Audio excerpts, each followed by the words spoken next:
Добро дојдовте во Актуелна тера. Еве ги вестите на денот. Започна пријавувањето за отпис на долговите. УКЛО ги утврди конкурсите за втори трет циклус студии. Иднината на филмот доаѓа во Битола. Битолчани на романтика во Слепче. Започна пријавувањето на долговите и во Центарот за социјални работи во Битола. Оттаму се надеваат дека ќе имаат околу 3000 барања до крајот на рокот. 237 барања за еднократен отпис на долговите поднесени на првиот ден во Центарот за социјални работи во Битола. Надлежните очекуваат оти мерката ќе искористат уште многу битолчани, бидејќи барањата се доставуваат во следните 30 дена. Денес до Центарот се обратени и подигнале 237 лица. Па проекцијата за Битола, мислам вака како што со стручните тимови разговаравме, очекуваме околу 3000 барања сигурно да бидат поднесени во Центарот за социјална работа. Исто така треба да потенцирам дека барањата кои ќе бидат поднесени во Центарот за социјална работа ги доставуваме по барање на комисијата која е формирана од страна на министерот во Скопје и што значи дека одлуката не е на Центарот за социјална работа, него комисијата си носи одлука кои од подносителите ќе го остварат това право. Доколку биде утврдено дека ги исполнуваат условите, граѓаните може да добијат простување на долговите за неплатени сметки, рати од кредити, камати, нотарски и извршителски трошоци. Овие долгови треба да бидат дојдени до извршител до наплата и заклучно да бидат направени до 31.12.2013 година. Радиодифузна такса исто, мислам уфатена е, меѓутоа треба да дојдат до стадиум да бидат веќе наплатени, да бидат поднесени налози за наплата до судот. Согласно јавниот повик што го објави Министерството за финансии, право на отпис на долговите имаат граѓаните кои припаѓаат на следните категории: корисниците на социјална парична помош, корисниците на постојана парична помош, невработените лица кои се пријавуваат во Агенцијата за вработување и активно бараат работа, најмалку 12 месеци да се пријавуваат во Агенцијата за вработување, а исто така со овој јавен повик се опфатени и лицата кои што се нашле во висок социјален ризик поради смрт на еден од брачните другари или настанување на одредено заболување кој што на некој начин самото семејство го довело да се најдат во висок социјален риск. Образецот за писмената согласност ќе ви биде даден во Центарот за социјална работа. Расте бројот на прекршоци во сообраќајот во Македонија. Само во последниве 6 месеци биле направени 1716 сообраќајни несреќи, кои биле со смртни последици за 71 лице. Министерката Гордана Јанкуловска вели дека споредбено со истиот период лани, бројот на загинати бил поголем и изнесувал 87. Бројот на прекршоци е зголемен за околу 4%, што значи дека во првите 6 месеци регистрирани се 73.152 прекршоци или приближно 400 прекршоци во текот на еден ден на територијата на Република Македонија. Во овој период има 1716 сообраќајни незгоди со потешки последици, од кои имаме 71 загинато лице. По однос на жртвите во сообраќајот во овој период има благо намалување во однос на минатата година. На територијата на град Скопје имаме 20 жртви во предметниот период на анализа. Со свечена церемонија, армијата на Република Македонија ќе одбележи 22 годишнината од своето постоење. Централната свеченост по повод 18 август ќе се одржи денеска поплане во Центарот за обука на вода во Охрид. На свеченоста најавено е присуство на председателот и врховен командант Ѓорѓе Иванов, председателот на Собранието Трајко Велјановски, вице-премиерот и министер за финансии Зоран Ставревски, министерот за одбрана Зоран Јолевски, началникот на генералштабот на Арама, генерал подполковник Горан Чокотески, министри, пратеници, поранешни министри за одбрана и началници на генералштабот на Арама, пензионирани генерали на Арама, високи гости од повеќе институции во Република Македонија, представници на дипломатскиот кор и воените аташеа акредитирани во земјата. Со пригоден говор на присутните ќе им се обратат председателот Иванов и министерот за одбрана Јолевски. Битолскиот универзитет ги утврди конкурсите за втори и трет циклус студии. Најдобро рангираните ќе бидат ослободени од плаќање партиципација. Ректорската управа на Универзитетот Свети Климент Охридски во Битола на 178-та седница ги утврди конкурсите за упис на втор циклус на студии, магистерски и специјалистички, и за упис на трет циклус докторски студии. Идните магистранти имаат можност за избор од 1525 места, од кои 200 се за специјалистички стручни студии. Дополнителна мотивација е што на секоја студиска програма 5% од најдобро рангираните запишани студенти ќе бидат ослободени од плаќање на кофинансирањето.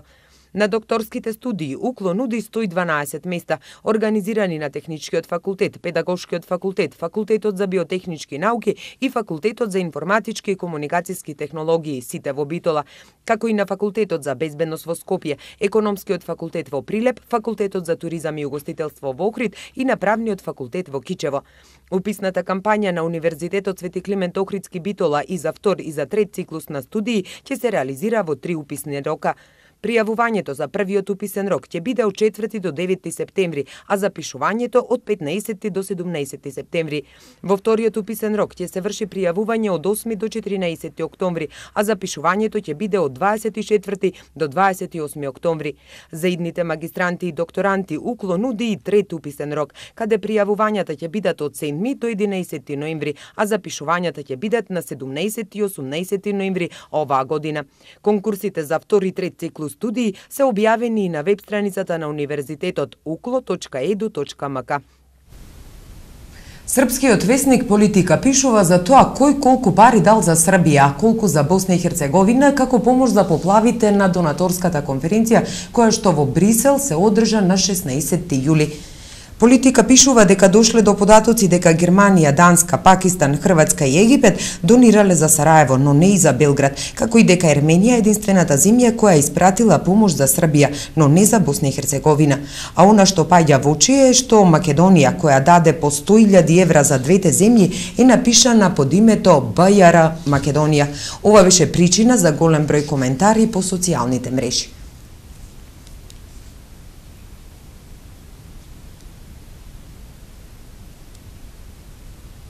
А еве што ќе гледате во продолжението на Актуел.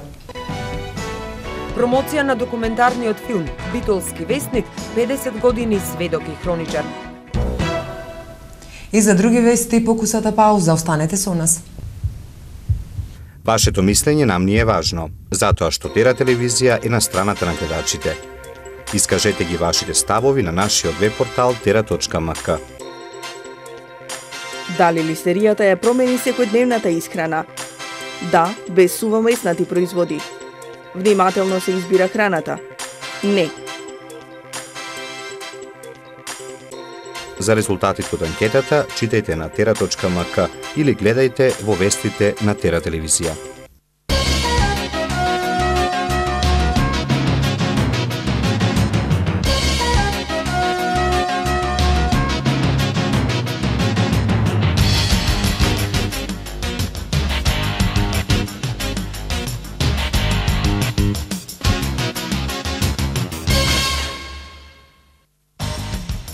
Од денес граѓаните ќе може да ги доставуваат своите барања во центрите за социјална работа за еднократен отпис на долговите. Централната свеченост по повод 18 август, денот на армијата на Република Македонија, се одржа денеска попладне во Центарот за обука на вода во Охрид.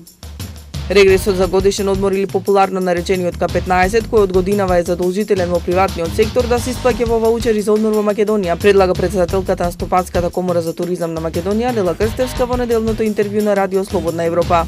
Полексена Илиоска е овогодинешната добитничка на државната награда Мајка Тереза, соопшти Министерството за култура. Основачот на Wikileaks Џулијан Асанж ја разгледува можноста да ја напушти амбасадата на Еквадор во Лондон и доброволно да се предаде на полицијата, соопшти британскиот телевизиски канал Sky News. Вонредна состојба и полициски час втора ноќ поред има во американската држава Мисури, во градот каде на 9 август полицаец уби невооружено момче со афроамериканско потекло.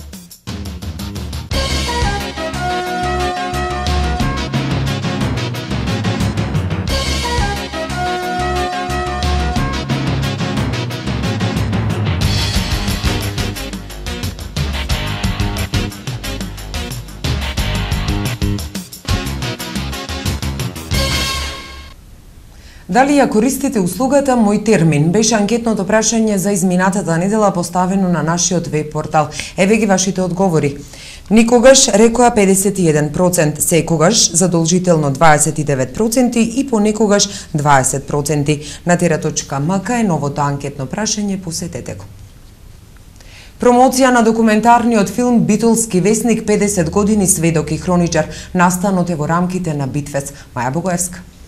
Присутните по малата сала на Центарот за култура имаа можност да го видат растежот на Битолски весник преку проекцијата на документарниот филм Битолски весник 50 години сведок и хроничар. Документарниот филм е изработен како дел од прославувањето на 5-децениското постоење на најстариот хроничар во градот. Преку исказите на многу познати битолски интелектуалци, уметници, поети, критичари ќе имаат можност да видат каков бил растежот на Битолски весник, како се одвивала неговата работа и да се запознаат со историјата на Битолски весник, кој што 50 години, 5 децени пишува за градските случувања, за се она што во Битол е актуелно, за сите настани поврзани со Битола. Битолски весник од секогаш се трудел да биде градски весник кој ќе ги пренесе настаните на битолчани од сите сфери на живењето. Таа е тенденцијата на Битолски весник да биде еден професионален медиум кој што ќе биде на некој начин вреднуван од читателите и вреднуван од градот, да се опстои 50 години во медиумскиот простор без ниту еден ден, без ниту една недела прекин, значи да се излегува непрекинато, е навистина подвиг и благодарение на сите некои луѓе кои што биле вклучени во весникот, кои што голем број на новинарски имиња, дуајени во битолското и во македонското новинарство, значи и тие професионализми кои што се втемелени и вградени во весникот, значи доведоа до тоа да се опстои.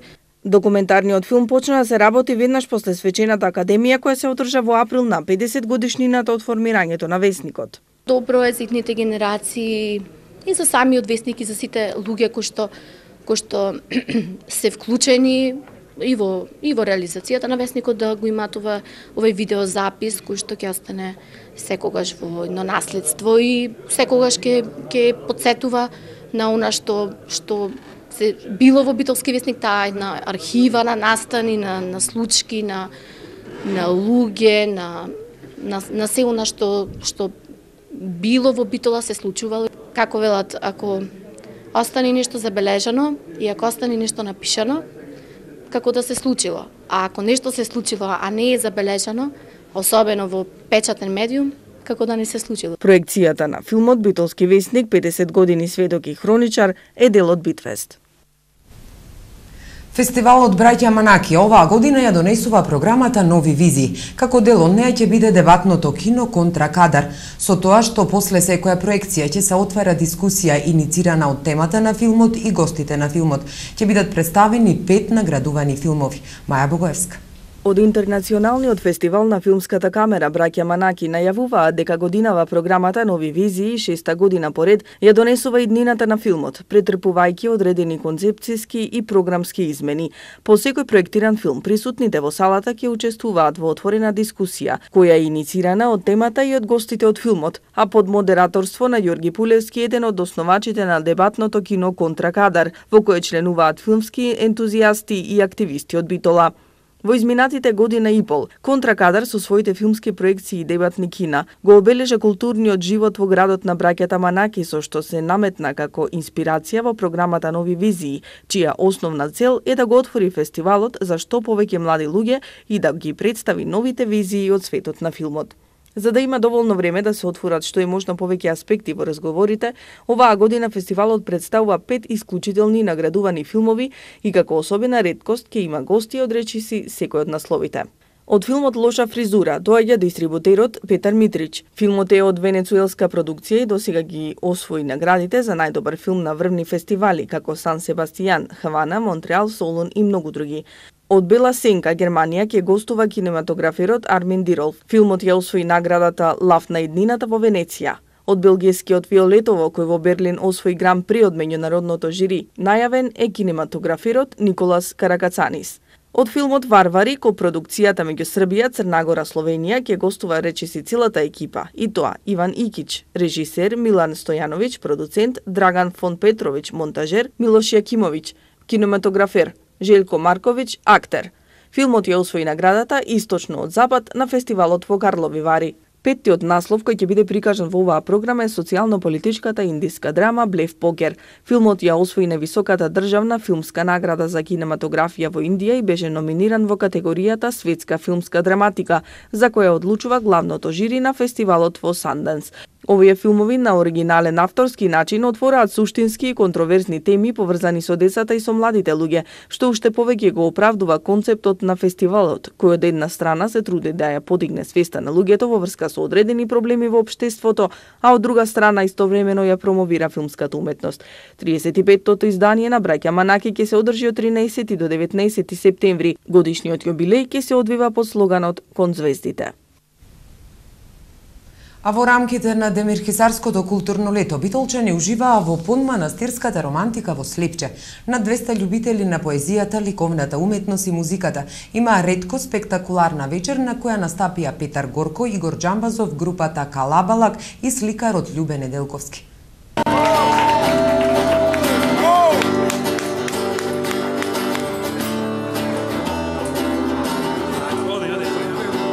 Имам еден другар, еден од оние малку те што не ми сгреши, дури ме утеши. Се гледаме ретко, ама многу квалитетно и дискретно. Ке ме распраша, како си, што си, кај се изгуби. Како си, што си, па гледам добар си. Како си, што си се изменил. Како си, што си се здебелил. Да. Сум се здебелил, па што? Да. Него го сакам, дека има една чудна, една малку многу блудна философија. Овие вечерва што се тука, сите што ќе се качат на сцена, ние работиме исклучиво на аплауз.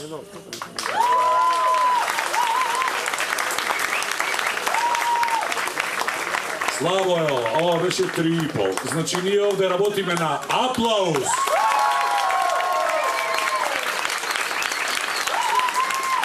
Пет на 4. Добре дојдовте во рајот.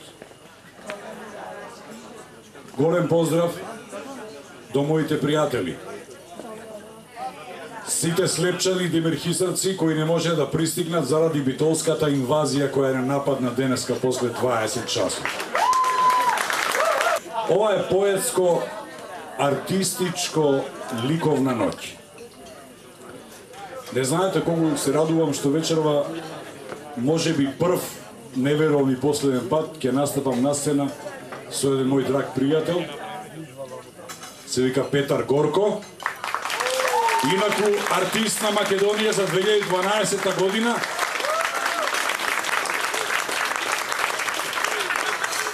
Голем поздрав за Сонја Михајлова, ladies and gentlemen, една од најдобрите актерки што јас сум ги запознал.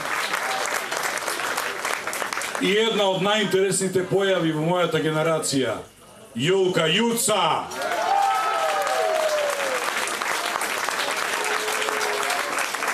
Сега да ви кажам вака, заради битолската инвазија, маси што биле за 6 души се продавале ко за 12. Тие што биле за 4 за 8 души. А ние имаме само 6 келнерчиња. Немој да им викате многу, ќе се расплачат. Инако да ви кажам, драги мои, дека сето ова, од Иван ден до Мала Богородица, се документира. Правиме еден голем документарен филм за сето ова збиднување овие 70 и кусур дена, благодарение на моите старо нови пријатели од Битола. Кап продукција! Или јас си ги викам на Галено Цуд продукција, а оти во Снепче нешто кој многу убаво вика Цуд. Ево е се Цуд.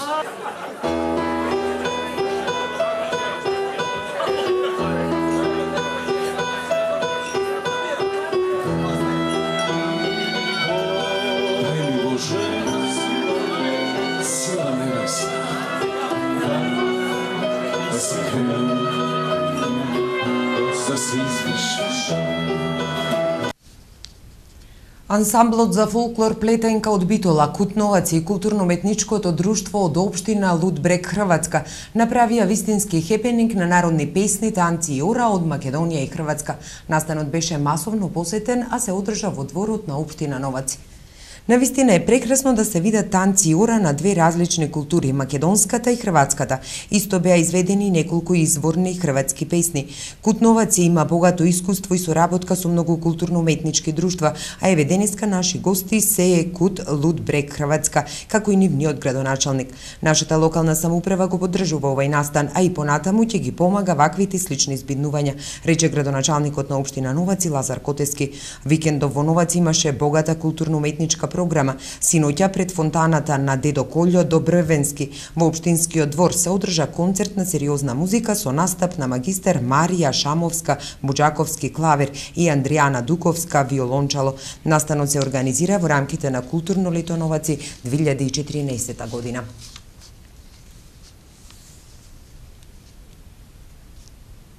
Македонската сношти сакав да ти дојдам доживеа уникатен препев во Пакистан. Македонската народна песна првпат испеана во Куета, Пакистан. Првиот проект кој ги спојува македонската и хасарги култура по неколку месечна работа и подготовки, на 17 август имаше јавна презентација во срцето на Хасара, заедницата во Балочистан. Нежната мелодија на Сношти сакав да ти дојдам природно ги носи стиховите на хасарги поезијата, кои пак се топат во прекрасната атмосфера на една од најубавите македонски народни песни. Вокални изведувачи на песната се Ана Симоновска и Шабдула Алами, а свој удел како перкусионист има талентираниот Мучи Хабиби. Присутните на презентацијата преку проекција на видеоматеријали, презентација на народни носии, меѓу кои и една македонска носија, кои домаќините самите ја изработија, воедно имаа можност да се запознаат со културното богатство и природните убавини на Македонија. А еве што донесува светот. Асанж ја напушта амбасадата на Еквадор во Лондон. И за други вести по паузата, останете со нас.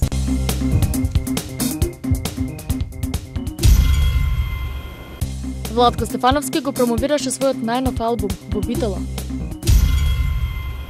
Ален Исламовиќ го прослави својот роден ден со концерт во нашиот град. Гран прито на интернационалниот детски фестивал Тралала отиде за представничката од Романија. Петтото издание на манифестацијата Не заборав, посветена на Добри Ставревски. Започнува фестивалот 300 работи. Основачот на Wikileaks, Џулијан Асанж, изјави денеска дека наскоро ќе напушти амбасадата на Еквадор во Лондон, каде што престојува на 2 години. Асанж во амбасадата се засолни за да ја избегне екстрадицијата во Шведска под сомневање за сексуално насилство. Според него тоа било само изговор на властите во Стоколм да можат да им го предадат на САД, каде го бараат за објавување тајни американски преписки. Асанж денеска соопшти дека не ја напушта амбасадата поради здравствени причини, за кои пишуваа некои медиуми. Телевизијата Sky News и други медиуми објавија дека 43 годишниот Асанж има бројни здравствени проблеми, бидејќи 2 години не излегол на сонце. Асанж има недостиг на витамин Д, се жалел на болки во градите, како и на срцева аритмија и висок крвен притисок. Предходно во затворот, Асанж секој ден имал 1 час шетање на свеж воздух, а сега е затворен во 4 зида, јавуваат медиумите. Џулијан Асанж во 2012 година се засолни во зградата на еквадорската амбасада во Лондон, откако ги исцрпе сите правни средства против испорачување во Шведска.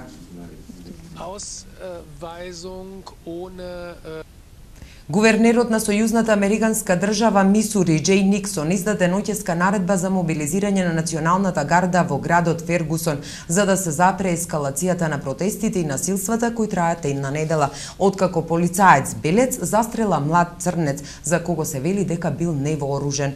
Во соопштението за ангажирањето на националната гарда на улиците од овој град, кој е еден од предградијата на Сент Луис, се вели дека ваквата одлука била неопходна за да се воспостави редот и мирот на улиците и да се обезбеди сигурност за жителите на Фергусон. Одлуката на гувернерот Никсон за мобилизирање на гардата доаѓа по новиот бран на силнички протести што се одржаа досна синоќа на улиците на градот, непосредно пред да почне полицискиот час од полноќ до 5 часот наутро, што демонстрантите втора ноќ поред не го почитуваат. Полицијата соопшти дека и во синоќешните судирања со демонстрантите употребила солзавец и гумени куршуми. Инцидентот со младиот Майкл Браун, 18 години, се случи уште минатата сабота. Шефовите на дипломатиите на Германија, Франција и Украина постигнаа консензус за испорака на конвојот со хуманитарна помош во југоисточна Украина, изјави рускиот министер за надворешни работи Сергеј Лавров, сумирајќи ги 4 страните разговори водени во германската престолнина Берлин, но истакна и дека не е постигнат напредок околу примирието или политичкото решение на конфликтот.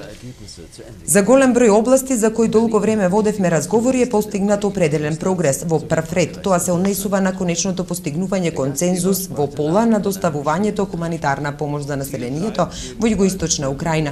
Констатиравме при тоа дека станува збор за руската иницијатива за испраќање на 300 камиони со хуманитарна помош. На крајот сите прашања кои вештачки беа поставени се повлечени. Се е усогласено со украинската страна и со Меѓународниот комитет на Црвениот крст. Се надевам дека таа помош наскоро ќе може да дојде до оние кои имаат потреба од неа, изјави Лавров. Меѓутоа не можеме да известиме за позитивни резултати околу постигнување примирие, ниту решавање на политичкиот процес. Го потврдивме нашиот став дека примирието во југоисточна Украина треба да биде безусловно, но нашите украински колеги продолжуваат на несреќата да поставуваат услови кои се повеќе се нејасни, како на пример да се обезбеди непроодност на границата меѓу Русија и Украина, изјави во Берлин Лавров. По завршувањето на средбата, германскиот министер за надворешни работи Франк Валтер Штајнмаер изјави дека таа била тешка, но дека е постигнат извесен напредок. Беа тоа тешки разговори, но верувам и се надевам дека остваривме напредок во врска со некои прашања, изјави Штајнмаер по 5-часовниот разговор. Курдските борци Пешмерга и ирачките трупи целосно ја презедоа контролата врз стратегиски важната брана кај Мосул, која 2 недели беше освоена од сунитските џихадисти, соопштено е денеска во Багдад. Висок воен функционер на ирачката армија изјави за телевизијата дека од денеска браната е целосно превземена од џихадистите. Според неговото објаснување, целата операција била помогната од заедничка воздушна поддршка, но овој функционер не спомена дали имало американски воздушни напади. Предходно курдските сили објавија дека во нивната пресметка со исламистичките сили на Северен Ирак имале поддршка од американската воена авијација. Курдите тврдеат дека напредуваат во борбата и дека имаат контрола врз дел од браната, но дека таа се уште не е целосно освоена. Исламистичката милитантна група Исламска држава, која во изминатите месеци половина има освоено делови од територијата на Ирак, на својата страница на Твитер тврдат дека нивните припадници се уште имаат контрола врз браната. Папата Френсис ги повика двете Кореи да се обединат како едно семејство, еден народ во духот на взаемно простување. На крајот на 5-дневната посета на Јужна Кореја, папата рече дека простувањето е вратата што води кон помирување. Посетата на папата на Сеул се совпадна со почетокот на заедничката воена вежба на САД и на Јужна Кореја. Пјонгјанг се закани со превентивен напад ако вежбите продолжат. На 16 август папата Френсис одржа миса во Сеул на која упокои 124 корејци католици, убиени поради нивните верски убедувања. Чоколадни напитоци на познати меѓународни марки како Марс и Сникерс беа повлечени од продажба од продавници во Франција, Германија и Холандија, јави Итар Тас. Одлуката е поврзана со опасноста во дел од тие стоки да има патогени бактерии, соопшти американската корпорација Марс, собственик на овие брендови. Одлучивме да ги повлечеме од продажба овие производи како мерка на предпазливост, бидејќи нивната употреба може да донесе ризици по здравието поврзани со веројатно присуство на бактеријата Bacillus subtilis, се наведува во соопштението. Повлекувањето ги опфаќа производите Mars, Milk, Snickers Shake, Milky Way, Bounty, Drink Milk во пластични шишиња од 350 мл. Тие биле произведени во една од германските фабрики на компанијата и се со рок на траење меѓу декември 2014 и април 2015 година. Сега и за времето во наредните денови.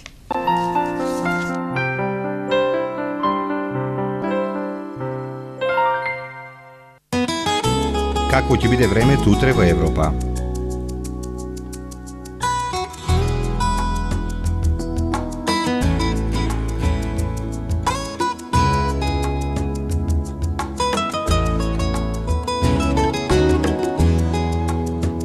За времето утре на Балканот.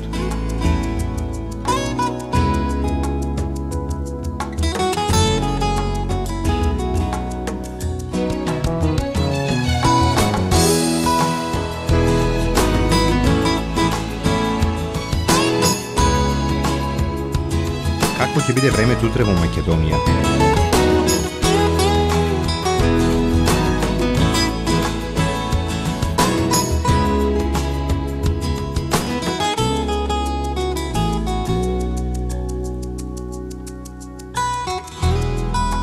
Следува временската прогноза за времето утре во регионот.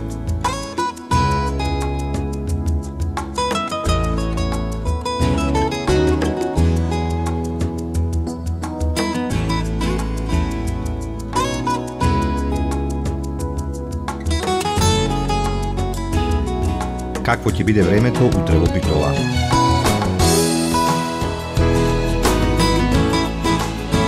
Следува временската прогноза за следните денови во Битола. Какво ќе биде утре времето во Ресен? Следува временската прогноза за следните денови во Ресен. Евеа прогнозата за времето утре во Прилеп. Какво ќе биде времето во наредните денови во Прилеп? Какво ќе биде времето утре во Кичево?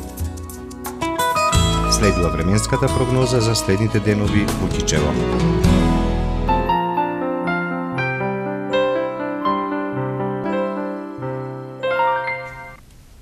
Тука е крајот на Актуел. Ви благодариме за вниманието. Повеќе информации можете да најдете на tera.mk. Пријатно!